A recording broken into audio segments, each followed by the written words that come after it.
Good evening, everybody, and welcome to tonight's On the Sofa. We are hoping to be joined by Ross Embleton this evening. We're still waiting for Ross to join at the moment, actually.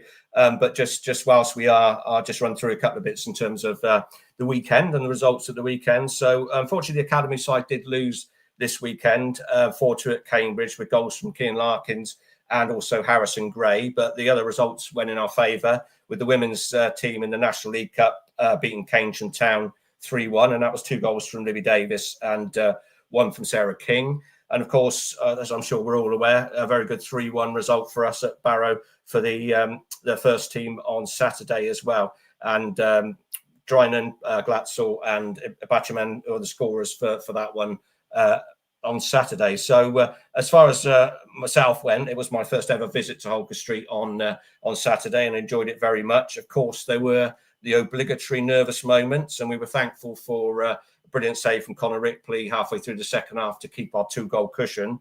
But I think, generally speaking, it was a well-earned result from a good team performance and a great 3 points. But just thinking it from my point of view, probably my key takeaway from the game on Saturday was the strength of our bench. When you think the players we had on there, plus who's to come in, really encouraging to think we've gone away and won 3-1, and that's the sort of bench we took with us. So hopefully that stands us in really good stead for the remainder of the season in terms of the games. That's another 39 league games to come alone. So hopefully we're going to be in good stead with that. So I'll bring Vic on. Good evening, Vic. Ray. Hi, Ray. How are you doing?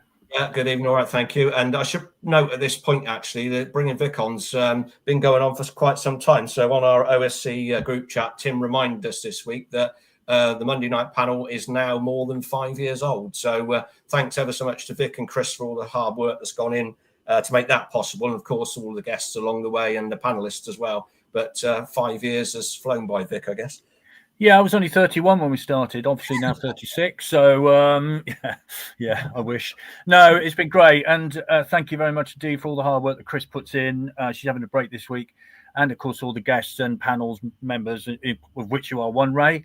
So without them, we couldn't actually do this. So thank you very much indeed. And thank you for watching, because, you know, there's no point in doing it if there's nobody watching. So we really appreciate it. And all your comments as well. And talking of comments, we're going to talk about the great Andy Rowland in a minute, of course, whose birthday it would have been today.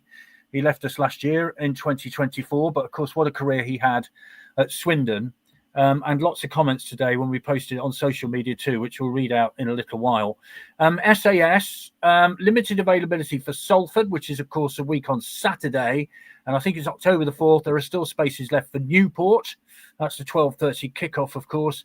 And if you want to get in touch with SAS this week, please do it via the club shop. So if you want to get in touch with SAS and book a place on either of those 2 games, then please do so via the club shop until the 13th of September.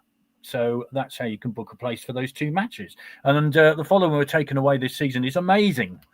So, you know, thank you very much indeed for following the town, as we all do. It was a long way to Holker Street on Saturday, but my word, what a good result. And also being able to watch Somerset on the way back get through to the T20 finals day on my phone, which is, like, for an old chap like me, quite a miracle of modern science, I can tell you. We're also launching something very special tonight, Ray, aren't we? So we better talk about it now.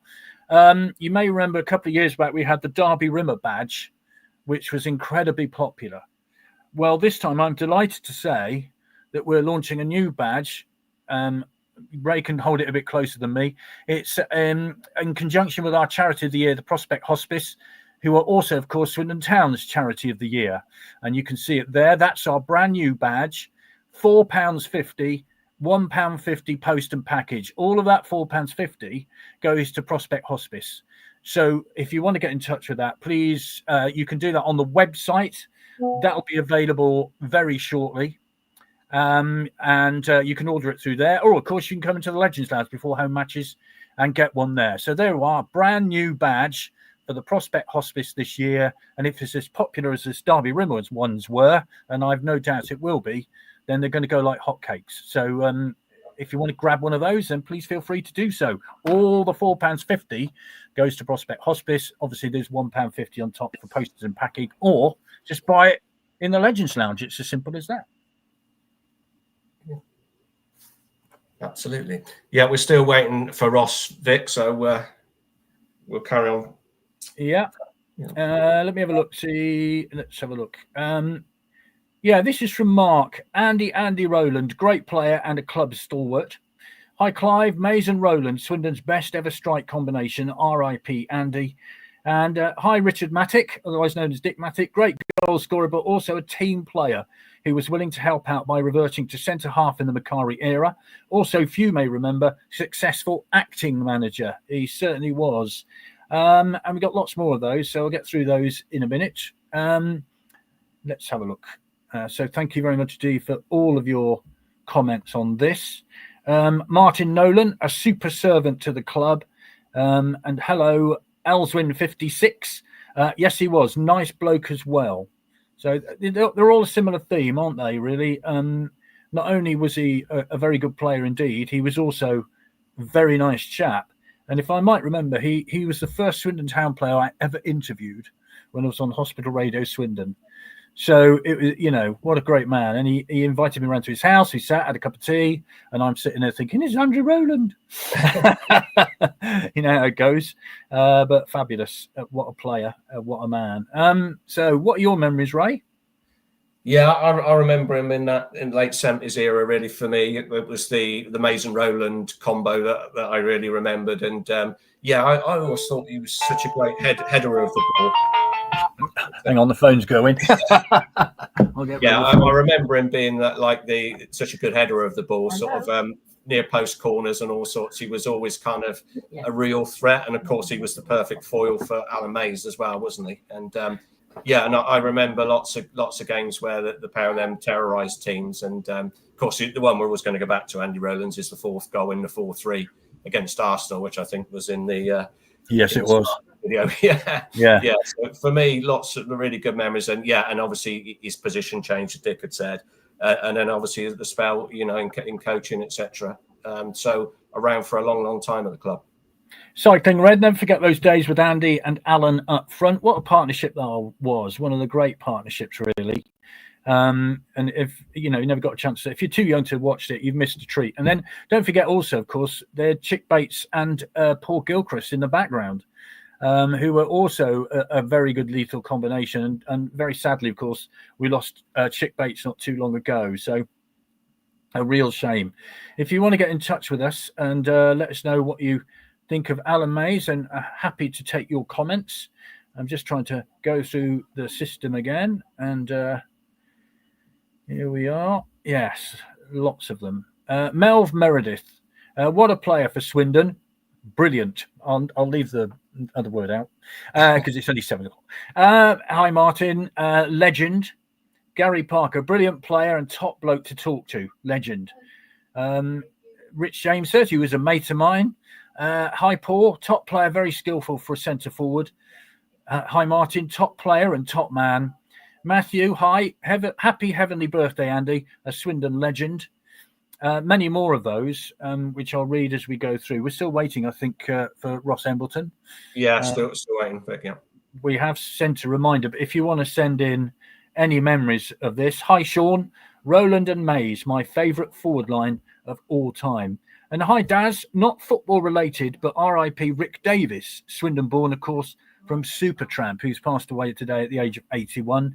I think he was lived at Escott Hill in Swindon in the early part of his life, ended up in Long Island in New York. But yes, Rick Davis of Supertramp left us today at the age of 81. So any more comments you want to send through, then please feel free. Hi, Gary. Gary Nelson. Gary Nelson. God bless Andy, smashing player and teammate. Made the switch from centre forward to centre back look effortless. Also enjoyed a few pints with him in the Rat Trap right opposite his house back in the day. Gary Nelson. Very good player indeed. Hi, Malcolm. Great player for the town. And Julian says, formed one of the best striking partnerships Swindon ever had with Alan Mays. Peter says, him and Alan Mays made a brilliant partnership up front for Swindon. And I think that's it so far. But please feel free to get in touch in our comment section. Top fella says Joe. Yeah, so that's it for the moment. But please feel free and leave your comments on the events thing that we're doing at the minute. We've got plenty of time to discuss whatever you want to discuss, because we're still waiting for Mr. Embleton. He may be busy, of course. We don't know, do we? But it'd be really interesting to talk to him about his time at the town. So hopefully we'll get hold of him between now and 8 o'clock. But let's talk about Saturday then. Swindon now second. Oh, and John says, didn't Andy Rowland provide emergency goalkeeping duties at one time? I'm racking my brains at this very moment to try and work out whether he did or not. I'm pretty sure he did. Yeah, I seem to remember that happening once. Yeah. Yeah. So if you want to give us more of that, then please feel free to do so. Thank you for that, John. Yeah, so Saturday, we're second in League Two. We were first at one point, but the draw between Gillingham and Bromley, of course, that meant that the town were relegated to second place. But I think we'd take that, wouldn't we? But I think we're all aware, of course, that a great start to the season doesn't necessarily mean anything come May. We're just enjoying the football at the minute. Yeah, absolutely. And there's comparisons, to the Michael Flynn season, isn't there, in terms of the start, but actually it does feel very different to that situation, because even in that sort of glorious start for that season, we knew our bench was really light, and we knew we were really reliant on one or two individuals staying fit. And of course, teams find you out after a few games as well, don't they? So your style has to be able to adapt at times as well. And unfortunately, we didn't have that in that era, really. But it does feel, obviously, time will tell this time around. It does feel very different at the moment when you look at the amount of cover we've got and options we've got in each position. And it's with people that wouldn't appear to weaken the team. I wasn't worried about any of those players coming off the bench on Saturday weakening us. Absolutely not. And it's even beyond that, our strength. So, so hopefully the start's been the same, but hopefully it's going to be a better season going forward than that the Michael Flynn one was. Yeah, I mean, to bring Ollie Palmer off the bench, that's quite a thing, isn't it? And actually, when you watch him, his first, his touch to lay the ball off is real class, isn't it? His hold-up play is excellent. And, I think obviously going to be a real asset. And I think Ian Holloway's pretty much got cover in every position. Now with the centre-back, of course, who's playing tomorrow, I think, for Canada against Wales from Bristol City, against Wales, yes, at Swansea from Bristol City, and the other Bristol City player who's a midfield player who's away on international duty as well. So there's quality cover in all positions, really. Yeah, I think the cover's great, but also as well that the bedding in, the signings that came during the summer, they've continued to bed in really well. The two wing backs have settled in really well, and Finlay Munro's looking like a real player. And then Mabite, we didn't, I said on here that I wasn't sure that he was, I thought his positioning sense might need some real development and his decision making, but actually he's looked superb last couple of games. And so not only have we got those players, good players, putting pressure on the bench, we've also had, a really good start from most of the side. And, when you look at Oldacre as well, I got to be honest, the first couple of games with Oldacre, I wasn't sure about him. He was playing a little bit deeper. I wasn't sure the work rate was there, and the passing was a little bit kind of sideways at the beginning. But as he's moved to more of a sort of a forward midfield position, he's been really good. His passing's been critical, and he's setting goals up. And so I think it's not just what we got to come; it's the kind of response we've had from the players that were, have come in. But then also, if you look at Glatzel and Drinnan, they've just hit the ground running as well tremendously. So the whole team's squad has clicked into gear quite nicely. So very pleasing so far. Yeah, indeed so. And there's one or two points that have been made here. Kevin says strongest side since Richie Wellens. Hi, Tony. We do have a very strong squad. When the new players can join, could give Ollie a headache, because, as I've mentioned, they're away on international duty at the minute. So I assume come Wednesday, they'll be able to join up with the squad. Hi, Rob. Can't remember seeing such strength in depth in a town squad. Sure, not the best of games on Saturday, but a win is a win. Mine was better than the England one. Yeah. Can't really.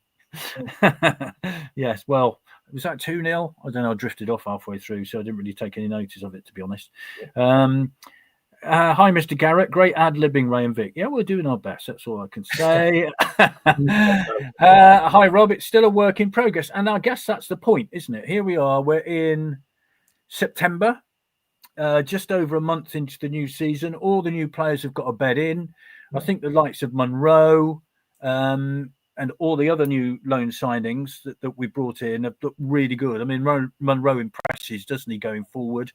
Yeah. So I think, and also on the subject of Drinan, I think many people would have said, that Drinan, had he been around at the end of last season, we would have made the playoffs. And I don't think many people would argue with that, the form he's in at the minute. No, yeah, absolutely brilliant. I remember him up at Carlisle last year. He was absolutely brilliant. He scared them to death when he came on. And and it was a real blow to lose him. But, thankfully, he's come back in good shape. So fingers crossed he keeps his fitness. I mean, the work rate's incredible, isn't it? And I mean, the cross for the third goal, great ball from Bodin, but Drinan's speed to get there and get that cross in, he's really quick and he's decent with his feet for a big bloke as well. Yeah. So he's and of course this is sheer work rate. He's always going to be a fan's favourite with the amount of effort he puts in. So. Yeah, definitely. What's with the goal kicks? Nearly cost us a few times on Saturday, says Simon. I'm not a fan of short goal kicks. Are you? I mean, I'm a bit old school. Get rid of it. I am. I'm a little bit like that. There's obviously they've worked out something on the space it was creating and wanting to sort of use it to sort of play through the thirds a little bit. So we're going to have to mix it up. We won't always get away with being able to do that, will we? So it will sometimes go long, I think. But obviously Glatzel and Drinan's strengths are not that ball in the air, are they? They're the balls pushed through to them, and you've got to get it on the deck to be able to do that. So that's kind of where it's all coming from, I think. So, but I think the good thing with the manager we got, he'll adapt it as he needs to. So you can't. It's very rare you can get away with playing exactly the same all the way through a season. There will be times you'll have to adapt to get a result, and so that's what's pleasing. As you can see, we've got different players that can give us different styles if we need them as well. This is from Daz. On Boxing Day 1980, with keeper Jimmy Allen injured after half an hour, Andy went in goal and kept a clean sheet in a 2-0 win at Somerton Park. Played a blinder, if I remember, as well. Incredible strength in depth now from Tim. Love all the height and physicality. Perfect for getting out of League Two. And hi, Ian. Big save from Ripley, which was important. That was a terrific save, wasn't it? I mean, it was a heck of a shot. Yeah, I thought that was really a fantastic reaction. Yeah. Yeah. Right. I'm just scrolling down because we've got lots of messages coming in, which is fantastic. Please keep them coming. We're happy to stay on and talk as long as possible. We're still hoping that Mr. Embleton might be joining us. If he's busy, of course, that's another subject altogether. Newport Boxing Day 1980. Jimmy Allen injured, 30 minutes, 1-0 win, says John. So a bit of disparity on the winning scoreline, but that's fine. Sounds like he kept a clean sheet anyway, Vic. Yes. Drinan has proved his worth and has won over Ollie, I believe. I don't know which of the players that we've kept. I saw somebody comment over the weekend that why did we re-sign Glatzel and Drinan? Well, I think we've kind of worked that out now, haven't we? I mean, I thought Glatzel at the end of last season was fantastic out wide. He was terrific. And the energy that he puts into a game, he never stops running, does he? No, absolutely. And we've all got our own different opinions, haven't we? That's what's great about it. But yeah, for me, I would have signed them both. I think that, that energy that they both got. And Glatzel's brave as well for his size. He's not a big bloke, but he doesn't pull out of anything. And he's a real nuisance. They're both a real nuisance to play against. So, I from my point of view, I'm really happy we still got them both. And, others have got to try and match their work rate, really. Yeah. I just thought I'd show you this as well. I was given to this by somebody the other day. Exeter City Football Club, Exeter City versus Swindon Town on Wednesday, the 23rd of September. Kickoff 5:45 p.m. 1953-54. Price 3 old pennies. Now, Ray and I have been chatting about this, and we assume they kicked off at 5:45 because no floodlights, of course, in those days. So That's when they kicked off, 5:45. Exeter City in red shirts, white collars and shorts. Swindon wore blue shirts and white shorts that day. So there you are, 3 old pennies. I'm trying to work that out in terms of new money. What's that? It's about, yeah, it's not much money, is it? So there we are, Exeter City versus Swindon Town. I don't know if anybody who's watching went to that one. But in those days, if you wanted to go from Exeter to London for the match against Queen's Park Rangers, it would cost you 36 shillings return on British Railways. So there we are. That's not bad at all, is it? So it's a lovely programme. And thank you very much indeed for the person from Exeter City who sent me that programme. So we will put that in the museum. Which shirt? Oh, hang on. What season did we wear the blue shirt behind you? Says Kevin. I think you mean that one. That was worn during the COVID season, if I remember rightly. It was the away shirt, and when we were in League One, unfortunately, we got relegated. It was in the John Sheridan season. Do we need to say any more?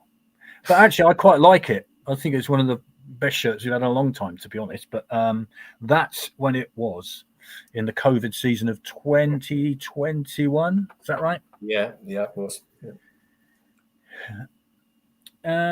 Right. Hello, Adrian. Rowlands 2, Mays 2, Kamara 1, McHale 2, Tucker 1, Swindon 8, Bury 0. Yeah, one of the great Swindon performances. That was sandwiched in between Arsenal 1, Swindon 1, and Swindon 4, Arsenal 3. What a week that was. And if anybody can come up with a better 7 days in the history of Swindon Town Football Club, I tend to differ. But if you want to, feel free to do so. What a 7 days. Yeah, absolutely. Well, hopefully there's some 7 days like that ahead, Vic. Yes. Yeah. Anthony says it was a great team performance on Saturday. From front to back, everyone played well. Roll on Harrogate on the Saturday. Now, let's discuss that. Harrogate at home on Saturday. What are your thoughts on that, Ray? Because all of a sudden, there's a slightly different pressure on Swindon now, isn't there? Yeah, and that Swindon supporter in you kicks in, and the kind of like nervousness kicks in, doesn't it? It should be, if we play like we are, we should be able to pick up the points. But football being football, you've got to turn up every week, haven't you? And you've got to play well every week, and even then, things beyond your control can happen. So, yeah, you like to think that we'll deal with that one okay, but we won't know until we get there. So. No, that's the point. And if it still 0-0 with 70 minutes on the clock, then so be it. There's plenty of time to still get the winner. It'd be lovely to think that we can roll Harrogate over 4-0 on Saturday, but let's not get ahead of ourselves, shall we? Any more memories of Andy Rowland? Of course, you can please feel free to get in touch. Happy to talk about the great man. He was he worked as a coach under Lou Macari, and I always remember Colin Calderwood saying he was as important as anybody else at the football club during that time. That record-breaking 85-86 season, 102 points. Goodness knows how many away games that they won. Unbeaten, I think, from the 4th of January onwards. Incredible season. So what a player. What a man. And if you memory of him as a landlord, of course, he was a very popular landlord, of course, wasn't it? Is it the Plough in Old Town? Yeah, I believe it was, yeah. So you might well remember him from that. And we had a great 85-86. We had 4 players. It was Mays, Rowland, Allen, and Kenny Stroud came and joined us in the Legends Lounge for sort of 78-79 kind of reunion. And that was lovely, Andy was in good form. And sadly, of course, we've since lost him. I was too young to see Andy Rowland play, but I saw him plenty of times in the Plough in Old Town. Did he own it or run it? I think it's an Arkles pub, so it may well have been a tenant. Yeah, quite possibly. I'm not certain, Vic, to be honest. Yeah, or indeed it might have been installed as a manager. We don't, that's how it works in the pub trade. So there we are. Any more memories? Please feel free to get in touch. Any more comments about Saturday, or indeed this coming Saturday? Please get in touch with us. Hang on. John Stevens. As I've mentioned, I don't enjoy going to Holker Street. I fully accept that the county ground is no great shakes, apart from Ray's executive box. You're not in it tonight, are you? No, I was close. But what's the worst league ground? I'd nominate Northampton when they shared the pitch with the cricket club. Now, I remember going to Northampton when we won 1-0 there, and Kenny Allen made a fantastic save in the 85-86 season. And it was chucking it down with rain. It wasn't a very good place to go because it was, if I remember right, there's a huge space on the far side where the cricket ground was. So, yes, the ground now is a lot more decent than it was then. So, yeah, I remember that ground. I remember that game, Vic, as well. And kind of, I learned a lesson driving home from that game as well. I was with a friend and driving down past Toaster. And I made the mistake of saying we should be home in an hour. And just as I said it, all the traffic stopped. And I slammed my brakes on and I managed to kind of stop and then was hit from behind. So to this day, I've never said that again since. So, but that's my memory of that day. Yeah. Oh dear. Well, that's not very good, is it? Great save. I think, God, memory serves. Charlie Henry. Yeah, I think that was it. That was when he was scoring loads of goals, wasn't it? Yeah. Yeah. Hi, Nick. I was a mascot age 6, 1982. He was captain. It was wonderful to me and my dear dad. That's a lovely memory. Thank you very much, Dee, for that, Nick. Kevin says, guess the crowd for Saturday, 8,664 for me. Now, the big factor is, of course, schools are back. Holidays are kind of over. What effect that has on a crowd, and the town are doing well. What do you reckon, Ray? Yeah, that might not be a million miles away. Kevin's guess there. I'm thinking maybe into the 8,000 just, but we won't be banking on a lot of away support, will we, Saturday? No, so whatever's there is going to have to be Swindon numbers, really. Yeah, absolutely. I was just going to bring up the league table so I can have a look at that, and it's always lovely looking at it, even though it's only September, but. Top of the tree, Gillingham played 7, goal difference of 6. They 15 points. So, if Swindon had scored one more goal on Saturday, or not conceded a goal on Saturday, Swindon in second place played 7, goal difference of 5, points 15. Walsall in third, played 7, goal difference of 3, points of 15. It's pretty tight at the top, isn't it? And then we get into the playoff places. Grimsby in fourth place, played 7, goal difference of 5, 14 points. Then Bromley, surprise package, would you say, Bromley?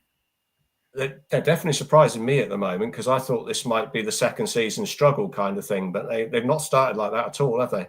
So, it'd be interesting to see how they go on. That was quite a strange experience, actually, where watching the result coming in from there and thinking, who do we want to knock us off the top of the table? I personally wouldn't have chosen Gillingham, but yeah.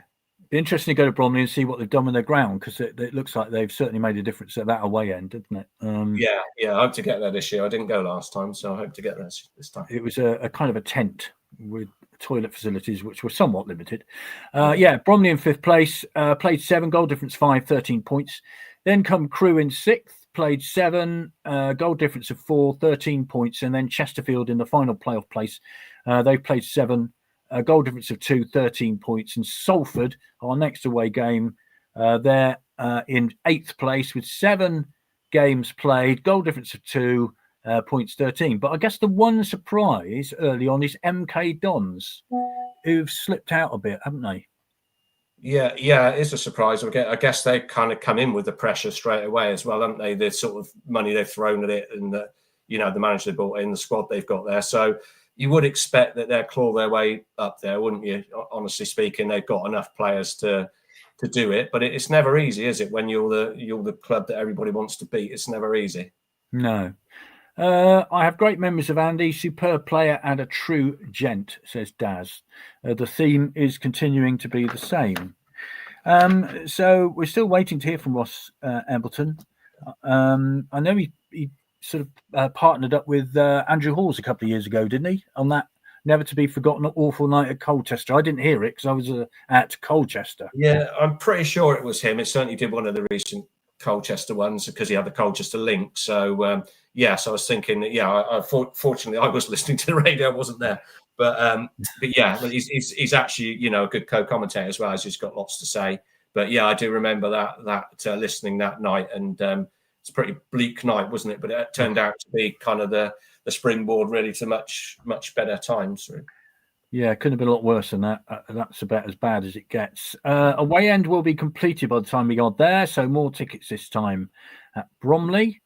Yeah, well, I mean, to be fair to them, they just come up last season, didn't they? So they were obviously not totally prepared for league football. Just a reminder, very soon you'll be able to go on our website. Have you got your badge handy again? Because you can do this better than me. There you go. Yeah, our brand new badge, our brand new pin badge, which is in partnership with our charity year, the Prospect Hospice and Swindon Town Football Club.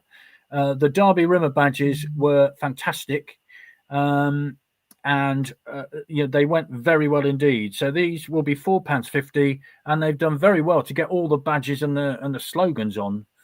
They're not huge, they're sort of regular pin badge size, but £4.50, £1.50 postage and packing, and you can get it in the Legends Lounge if you wish to avoid the postage and packing. Hopefully, this coming Saturday. Yeah, and of course you can buy some old programs whilst you're in there. But please come and see us. We have many of those that we can offer you for the last 6 or 7 decades. Yeah. We've actually got reinforcements, Vic. I'm going to bring Mark on a moment. Yeah, evening, Mark. Hello. Mr. Merriman in his kitchen. I'm afraid, though, chaps. I'm not in the conservatory tonight. Oh, shameless behaviour. Shameless I'm behaviour. slamming it. Yeah, John will be very unhappy about that one. Right, where is that your dinner order going in? That's Mrs. M. Try not to have a domestic. Oh, hang on. Hi, Stuart. My dad works in the commercial department for Swindon, and I was a guest with my dad at Andy's testimonial. What a true gentleman. He was sadly missed, and absolutely was. It was a great turnout at his funeral last year. So, shows how everybody thought of him, what everybody thought of him. Watching a prediction vlog whilst watching this, we are top next Saturday in his view. Mark, we were just saying there's a different kind of pressure on now, isn't there? Yeah, there is in a nice way. It's a tricky one, isn't it? Because obviously we're there now to be shot at. It's great that we've won, 5 games out of 7, 15 points. I think everybody's delighted about the start we've had. And plaudits rightly go both to Ollie and the players. But we're playing Harrogate. We didn't even score against Harrogate last year. It was 0-0 and 1, if I remember correctly. And then the sort of team now are going to come and spoil. So what we've got to try and do is to break them down. That said, the team and the squad is much, much stronger than it was this time last year. I mean, you look at the bench on Saturday and the players they could bring on in the second half, and any of the players on the bench could make a difference, especially, going forward. So I think that's quite massive to have somebody with the experience of Ollie Palmer, the pace of Princewell and so on is great, isn't it? So I'm forecasting a win. I don't think it would be like a 3 or 4-0, but maybe 2-0 or something like that. I'll take that. John is very unhappy, by the way, that you're in your kitchen. Oh, listen, I'm going to move to the conservatory. And whilst Mark's doing that, we've got further reinforcements, Vic. I'll bring Andy on as well. Oh, we're doing all right now. We've suddenly got loads of people. Ross Embleton will turn up in a minute. No shirts tonight, I'm afraid. Oh, we can see the bunk beds. There we are. Look. How's that? Mr. Merriman is in his conservatory and is in with the bunk beds. Fantastic. Good of you to join us. Thank you.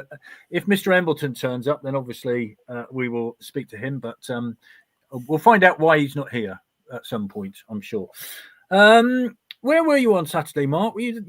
You weren't there, I don't think, were you? Were you watching? No, not the Barrow. That's far too far for me. I get antsy if I just go to Crewe. That's enough.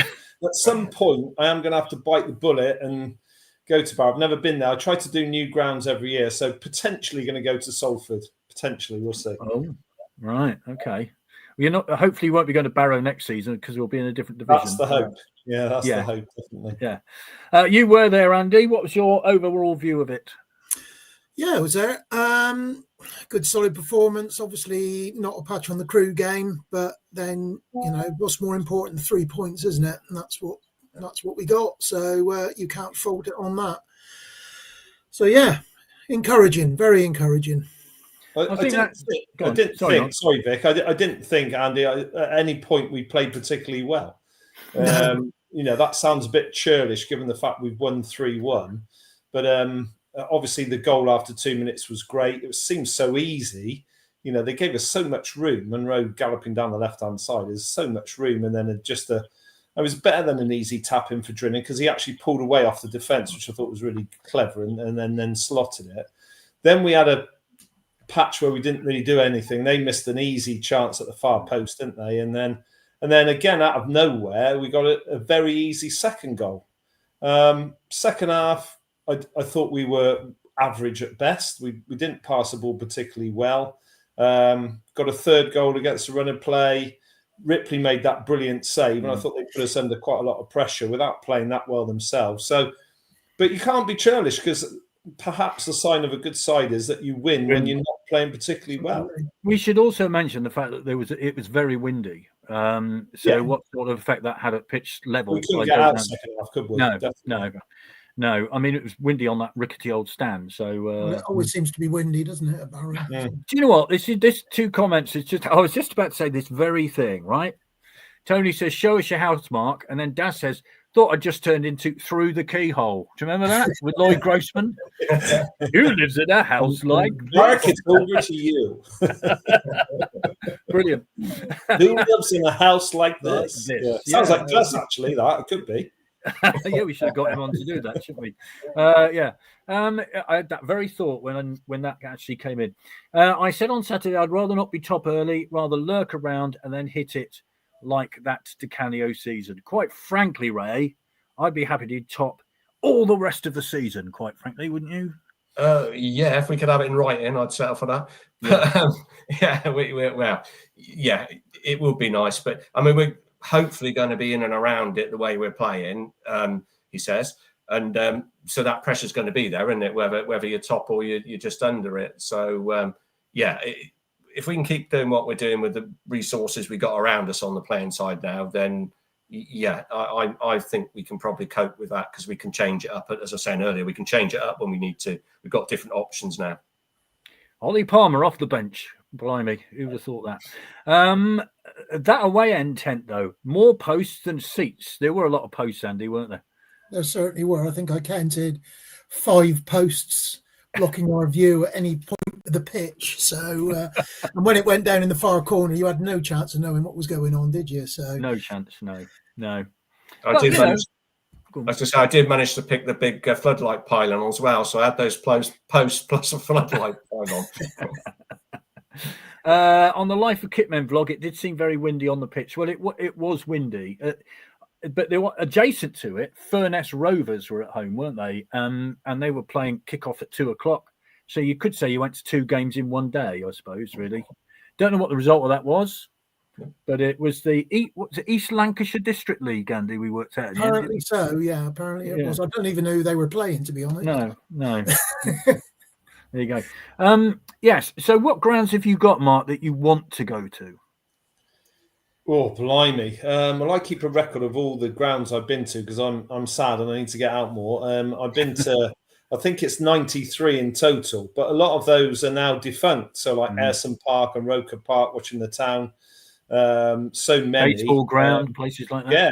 I never went there, the baseball ground. But I've been to loads, and sometimes I've been to 2 or 3 different grounds, for the same team, like Filbert Street and King Power for Leicester, and so it goes on. But a lot of the teams further north in League 2, I mentioned 2 in Barrow and Salford. I haven't ever been to Accrington. I didn't go to Carlisle. It's testing my loyalty, and I'm not doing very well out of it, am I? I sound like one of these people who's just a bit of a fair weather fan who just travels like a couple of 100 miles, as opposed to you, Vic, about 600-mile round trip every time you leave Exeter. So I've just got to try and do more. And of course, the more successful we are, the more inclined you are to go, do you know what? Yeah, I'll go on a Saturday. And I'm still teaching full time. So that's the point I was going to make. The difference between you and me is that you're working and I'm not. Yeah, sometimes at the weekend, I'm ahead a year in school. I just want to go and lie down, to be perfectly honest. I don't blame you. The start of a new term as well. You must be feeling like that every day, quite frankly. It's a bit like that, to be fair, much as I love them to pieces. But Mrs. M's retired. She retired in the summer. So, I'm going to join her next year. And that might give me a little bit more of a push to go to some of the far-flung grounds. I did jokingly say to her, I go to every single game, like my dear sister did a couple of years ago. I think she made every league game, which is impressive. But I expect you do that most seasons, Vic. I well over 200 consecutive, and that season I missed 2. The season that I didn't go to yet. Not but that's not Elston levels yet, then. Hmm? Not quite Derek Elston levels yet. No, he's up to 2,612,000. I'm just going to bring somebody on who's almost at that level. Hang on a minute. Is that Rob? Hello, Good Rob. evening, Rob. How are we all? Hello, we got an emergency panel tonight because Mr. Embleton we think is busy, but we're not sure. So anyway, how many games are you up to now, Rob? Oh, Lord only knows. It's since Halifax away 1986. Yeah. However many that is, somebody cleverer than me can work it out. What, every game? Around 2. Yeah. Every single game since 86? Yeah. Oh, my God. Rob, that is impressive. I think I'm going to leave. I don't think I'm worthy to be on this panel, to be perfectly honest. Well, you're always worthy, Mark. I was feeling very smug because I did go to that Halifax game in 85-86. It was the last game of the season, wasn't it? Away game. Last away game, yeah. Because we had crew on the Monday. Yeah. Was that the season we went up with Lee Macari? Yeah. It was indeed, yeah. Charlie Henry's hat-trick. I missed Charlie Henry's hat-trick. 3-0. That was in the old days when Halifax had a speedway track around the side. Because if you remember, some days Swindon played there in the afternoon, the Robins rode there in the evening. Great. And it's just my luck, Vic, isn't it? It's just my luck that they've never played Halifax since. No, they haven't. No. Hello. We got conflicting results here regarding Furness on Saturday. Furness beat Barrow Wanderers 3-2. Thought I'd Google it for you. That's from Sean. Adrian says Furness Rovers lost 3-1 against Warney Island. Yeah, I'm coming up with all different results. I think there was another game. I think there was another game after the one that the Kidmen were talking about. I got a feeling there was another game after that, so they might both be. You just did watch 3 games. Yeah. You could do. We could only see where we were sitting. We could only see one goal, couldn't we? And that's all we could see. So we saw 5 minutes, didn't we? It was 0-0 then, so we can definitely report that. We got a glimpse of the goalkeeper occasionally from where we were. We did, yes. We did. Right, Rob. Your thoughts on Saturday? Obviously, a bit different to Crewe. The football wasn't as sparkling. Having said that, of course, one of the goals was really special. I watched it again. I think it was the Embleton goal. It was a fantastic passing move from sort of front to back to front, and the header at the far post. So a great goal. Well, they haven't done justice for me for the first goal either, because I thought that was a cracking goal as well. Because it was literally back to front, wasn't it? Cracking ball from Kilkenny that found to find Munro on the far stick, and his cross was perfect for Drennan, wasn't it? You've had time to take a second touch as well. So we can't fault the quality of the goals. The second goal as well, super ball from Oldacre to find Glatzel.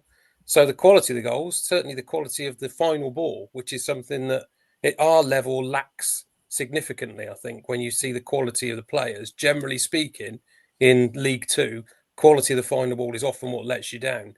We only got to look at the standard of the corner taking that we've seen at the county ground this season most of the time to be able to point that one out. But no, it was excellent. I thought it was thoroughly professional. It was hard graft second half, I have to say. I don't think the substitutions actually helped us for once. Normally they do, don't they? But a bit of an unsettled moment, wasn't there, when they came on, and it all certainly that first 3 anyway. The second 2 seemed to have an immediate impact, but the first 3 that came on, it took us a while to settle back into a pattern. But it was in keeping really, because Barrow had just pressed their foot on the accelerator a little bit at the start of the second half, hadn't they? They become a slightly better team. They were beginning to pass the ball better. I thought Newby on the left-hand side was quite a good player for them, to be fair. But aside from that, generally speaking, it's the type of result that the teams towards the top of the table get, isn't it? They get in front early. They don't give a team who was struggling a little bit any sniff to really get back in the game. And I think they'll actually be quite disappointed they gifted that goal away towards the end, because there was, although it was a decent finish in the end. He put it into the bottom corner, didn't he? But the first two attempts at goal prior to that, they could have made much better efforts at trying to get out of their penalty area, and they didn't. So I think there'll be a little bit of tinge of disappointment, the fact that they conceded a goal, because 2-3-0 consecutive away wins would have really made a statement to the division, wouldn't it? But that's being nitpicky, let's be honest. It's 6 points out of 6 on the road, isn't it? And none of us would have turned that down 2 weeks ago. We'd be more than happy with that return. And suddenly finding ourselves now right up amongst it at this stage of the season. I know it's still early and everybody's got every right to turn around and say that, but let's be honest, you'd rather be on 5 wins and 2 defeats than the opposite way around, wouldn't you? So absolutely, you can only beat what's in front of you. Compare and contrast this season at Barrow to last season at Barrow, and I think there's the difference. And don't forget, if you'd said that we'd win 2 away games after that Barnet result, most people would have been a bit worried. Yeah. Hi, Greg. I did the 92 in 2015, mostly with the town, but being a sales rep helped. I'd done the Goldston and the Withdean, so I've done Brighton. Don't need to do the Amex. Your point that you actually, Mark, that's a fair point, isn't it? You see, like Derby, been to the baseball ground. We haven't been to Pride I don't know. Park, I think you've just got to update it. I think, you keep it, if you're like me, you keep a list of the grounds, but then of course you got to say we've got to go to the latest ground, I suppose, and yeah, so I think you probably do have to go to the Amex, really. Sorry, mate, but I think that's the way I see it. Well, totally agree. We all had new ground at Cardiff this year, as far as we were concerned. Well, I've done that one before on a teacher's weekend watching Cardiff and Forest back 2017 when the ground was first opened, so that wasn't a new one for me. No, I don't really count, Mark. It doesn't count. You're not watching the town, no. That's quite correct. Yeah. I thought you were very teacher-like there, Mark, when you told him, "I'm sorry, mate. That's it." Get your own work in. It's simple as that. That's right. Yeah. Darren says, went to Halifax back in the 70s. They used to play mainly on Friday nights due to locality to Leeds. And that's the reason I didn't go, Vic. It was a Friday night, of course it was. And we played them the last game of the previous season as well on a Friday night, because that was the night before the awful Bradford fire disaster, if memory serves.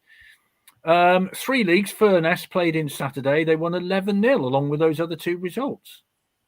Well, I've got the result down as Furness Rovers 1, Walney Island Reserves 3. Okay. You lads need to get out more, to be fair. Yeah. I'd like to know where Walney Island is. Somewhere in East Lancs, probably. How is it East Lancs anyway? They're in Cumbria. They are, yeah. That work. I can't, I mean, how many flat pitches can you find in Cumbria, though, Mark? Let's be honest. I don't know. It says that's in the Barrow Eats Premier Division. Island, would you? They play in the what? The Barrow Eats Premier Division. Wow. Presumably the sponsors. Okay, all right, fair enough. We're learning a lot tonight, aren't we? I think Barrow was in Lancashire until the 70s. I looked it up for some reason. Okay. Bit of history and geography both together. Impressive. Yeah. Don't ask for any more. That's it. I'm going to Bovey Tracy Teignmouth tomorrow in the Southwest Peninsula. Just sort of throw that in. So Mark, where are we, do you think? I mean, 10 games, they say, don't they? It's a fair indication of where you're going to be in the season. Yeah. But with the strength that we've got, I mean, he's basically got covering every single position. We've got the centre half and the midfield player to come in from Bristol City as well. Yeah. They're away on That's international duty. Who hasn't featured at all. And Tafazoli, of course. So where do you think we are? Well, I suppose if you take the 7 league games plus the 2 in the cup, I was there for the Reading game last week. What have we done? Have we won 6 out of 9, I think it is, in all comps. So you have to say it's been a really good start to the season. I echo Rob's point about, exercising caution, but, we can't throw a voice of doom and gloom over it when the plain fact of the matter is we've started really well and it's really promising. And to be perfectly honest, this is where we should be. I'm not being funny when I say that, but Swindon Town should not be in League 2. I've said it often enough on this panel. We should be at least in League 1, which has historically been where we've been. equally, I did like what Holloway said. We haven't got a right to be anywhere. We've got to earn the right. And the plain fact of the matter is, over the last 5-6 seasons, we haven't beaten the likes of Barrow and the likes of Harrogate, with the greatest respect to those teams. And that's why we're still languishing in League Two. So it's a great start. We've just got to keep going and build on it, and make sure that we don't underestimate teams. I think we did that against Barnet. I think there was an element of that where we came to the game perhaps expecting them to roll over, and they didn't. I still worry about big sides. Bromley are the biggest side I've ever seen. When you look at their side, they beat us 1-0 last year, and I think that, what are we playing them in a couple of weeks? They played against Gillingham. I don't know if you caught that game on TV, and my God, they're absolutely massive. So that's something we need to be wary of. But at the same time, going back to what I said earlier on, we have got now, for the first time arguably since the playoff team, strength in depth. We can bring players on. You looked at it in a couple of seasons ago. I remember at Forest Green, although we won 2-1 at the start of the season, I think it was a couple of years ago, you looked at the bench, there was nobody on there. You're thinking, what the hell are the recruits that we've supposedly got over the summer? Now we've got 18 really good players, any of whom could come on and make a difference. So I'm feeling really encouraged by what I see. But we must sustain it and ultimately get out of the division and not via the playoffs. I think we want to avoid the playoffs at all costs, because we know what can happen. We want to be in the top 3. I think we've got to set our sights now on that and give it an absolutely proper go. Never knew Barrow's training facilities are at FC United till Saturday. Yeah. Okay. Yeah, I read that as well. I think a lot of their players are more from Manchester. From the Manchester area. Yeah. I was really surprised by that. Andy, I guess one thing you can look at is that goals are coming from all over the place, aren't they? They're not just coming from one player. We're scoring goals all over the pitch, really.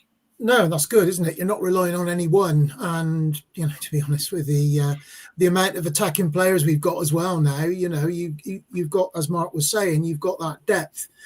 You can just change things around in a game and bring on 2 or 3 other strikers, which is great. But it's not just the strikers, is it, that are scoring goals? It's coming from all direction, which is really, really encouraging and good to see. Still need to win against them to renew our record of beating the 91. Is that Harrogate? Bromley. Oh, Bromley. Sorry. Yes, of course. Bromley robbed by the ref giving the pen. They should be top. Absolutely. Got it wrong. Yeah. It's a scandalous decision. Yeah.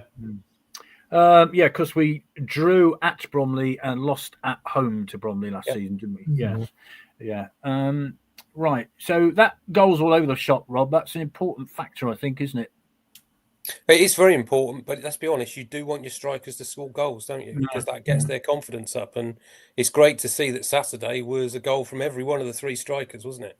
So that's really important, because you want confidence in that front line to really allow the other players to come in and chip in. That's what they need to do, chip in. The forwards get the bulk of your goals, the rest of the team chip in. And it's a great habit to get into. Mark made a really good point about the strength of the squad earlier on.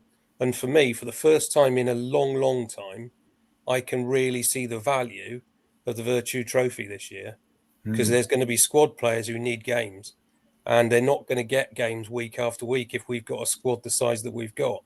Like we've just said, 18 full-time professionals stick in as well, probably about another 4 or 5 more on top of that. When the 2 Bristol City guys come and Tafazoli's fit, suddenly we've got good players who aren't even going to make the 18 every week.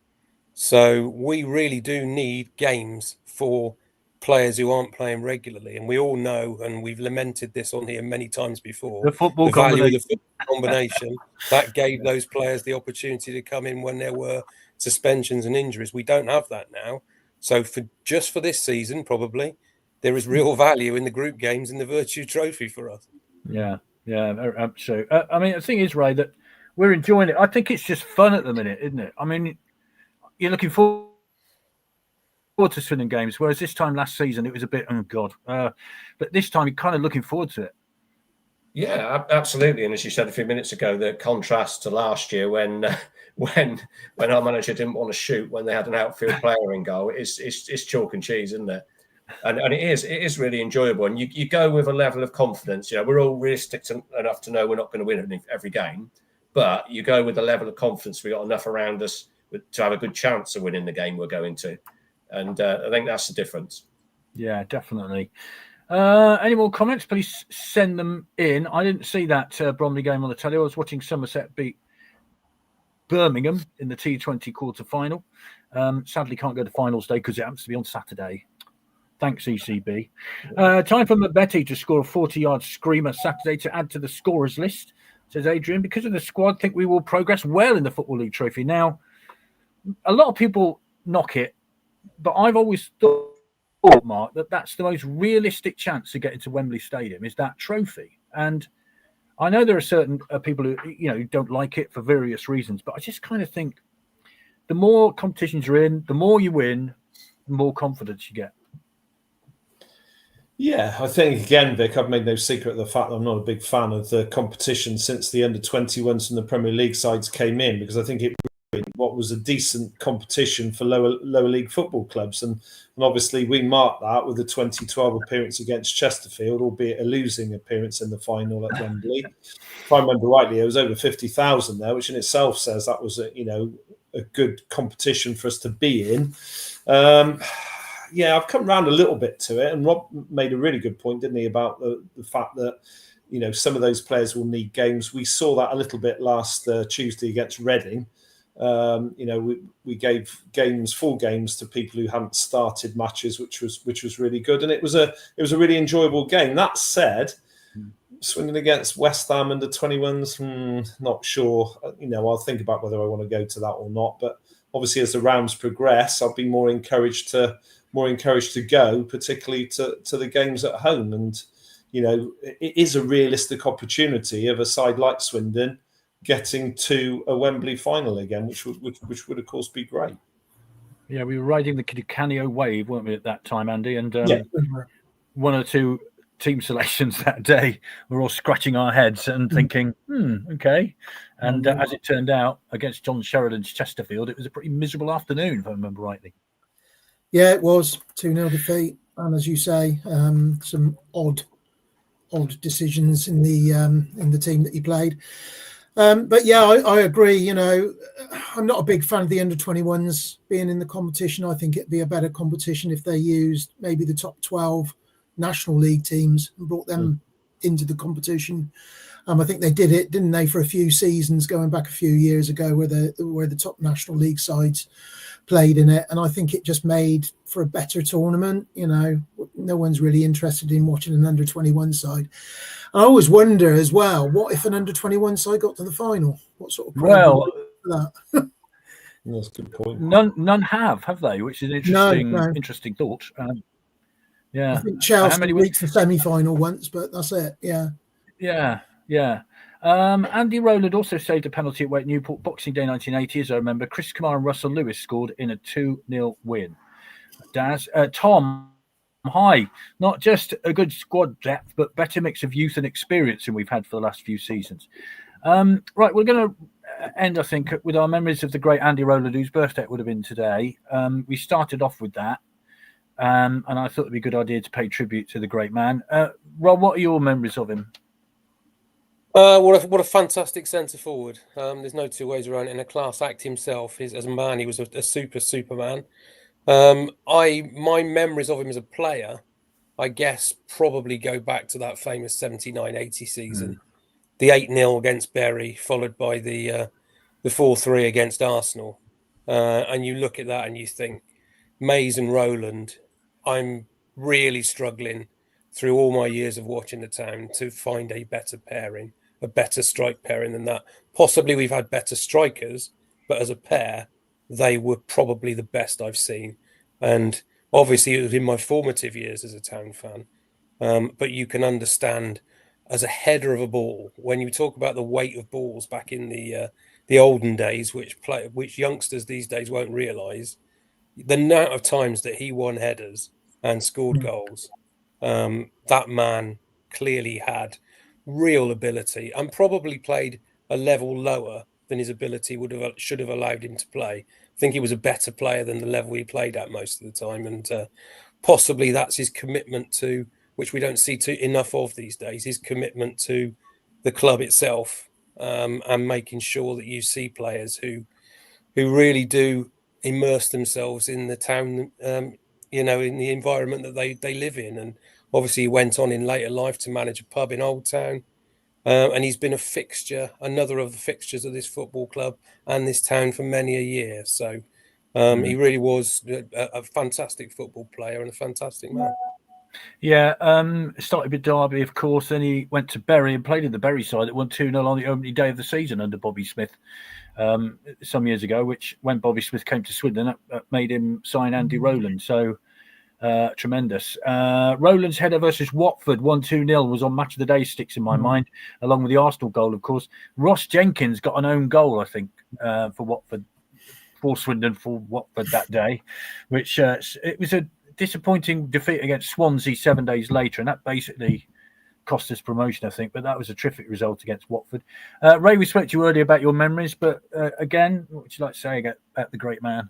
Yeah, I'd echo everything Rob said. Really, he's got a place in my heart with a time that really great times. Really, that season or two around that point, and I remember him as a really good target man, and the combination, the likes of the two of them, we haven't really seen much of that in ever since, have we? Really, so real notable character for us. Yeah, Mark. Well, I agree with Rob in the sense that Mays and Rowland, in my formative years, I've been watching Swindon at that time for probably 5 or 6 seasons.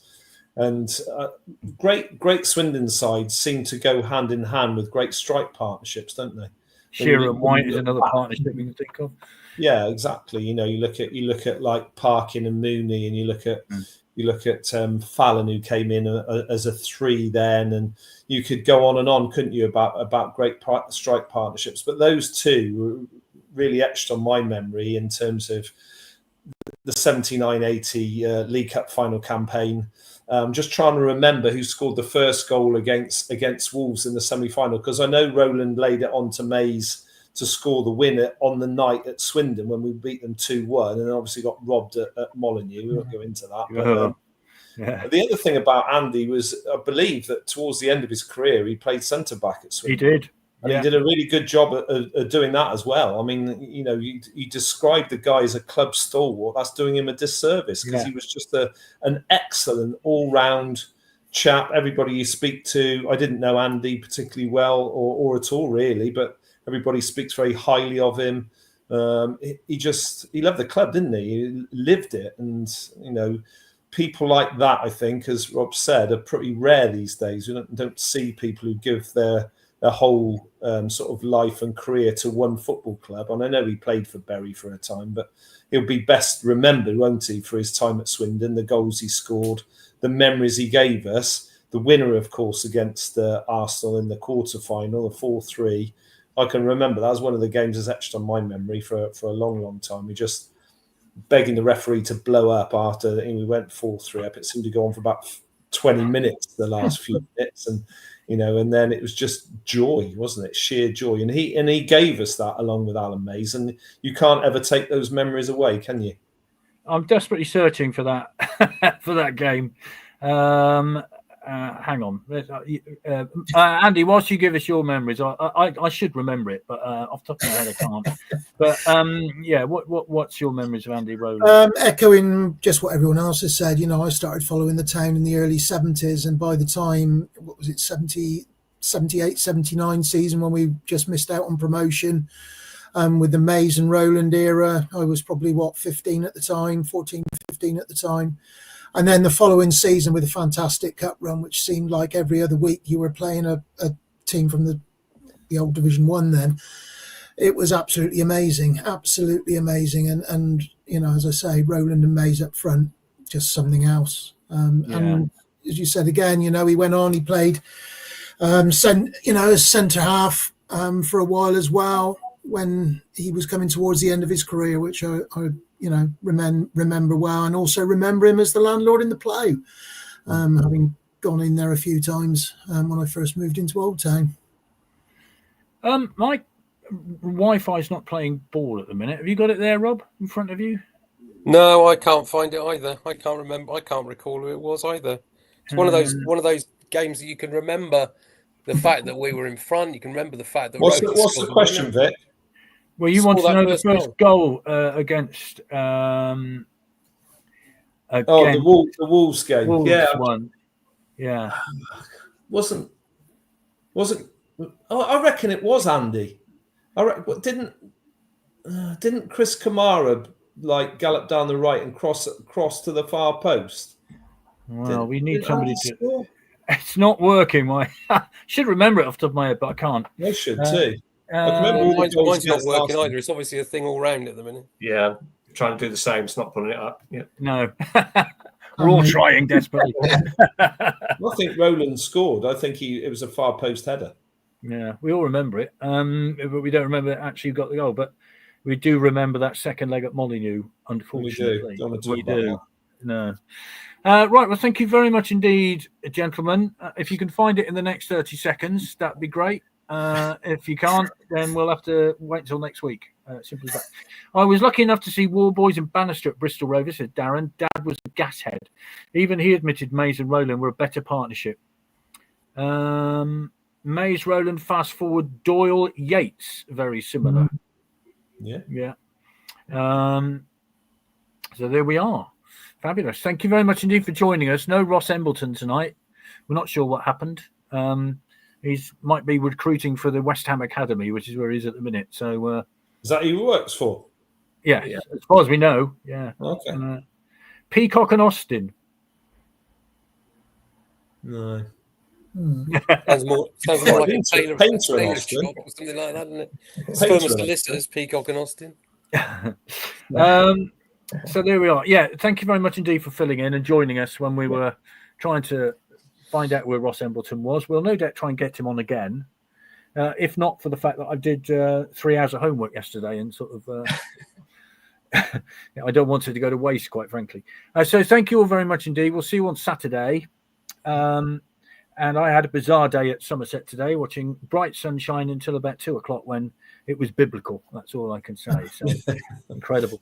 Thank you all very much, indeed. Thank you, Ray, for driving this evening. And don't forget the launch of the new badge. Do you want to hold it up again, Ray? Sorry, I'm just going to go for the close-up again. Yeah, there you go. That is now available, I think, on our website. So if you want to go there now to the Supporters Club website, brand new pin badge, £4.50 of which goes to Prospect, £1.50 post and packing, or you can come to the Legends Lounge before Saturday's game against Harrogate and purchase them there.